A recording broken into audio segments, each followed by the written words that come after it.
Magandang araw sa inyong lahat mga kaibigan.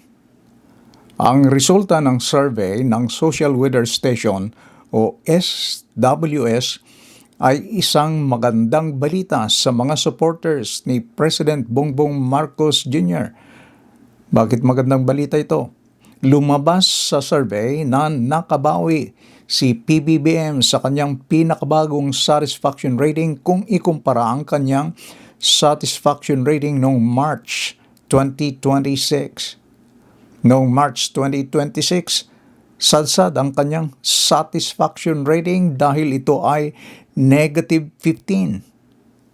Masaya ang kanyang mga supporters ngayon dahil nakabawi siya.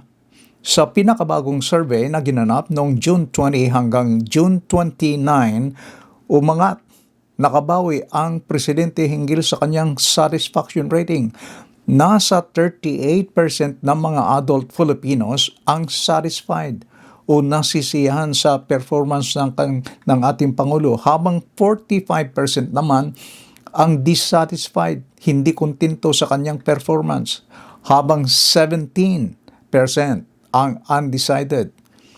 Kaya ang kanyang net satisfaction rating ay negative 7. Ibig sabihin, nakabawi nga siya kung ikumpara ng kanyang bagong satisfaction rating sa kanyang rating noong March 7. Pero lumitaw pa rin na mas marami ang hindi kontento sa performance ng Pangulo.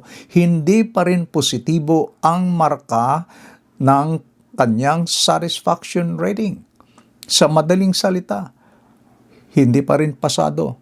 Bagsak pa rin ang Pangulo dahil mas marami ang hindi kontento sa kanyang performance.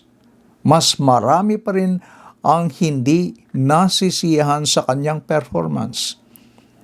Ano ang inyong masasabi? Ano ang inyong pananaw? Mga kaibigan, maraming salamat sa inyong panunod. Hanggang sa muli, and please don't forget to like and subscribe. Bye-bye.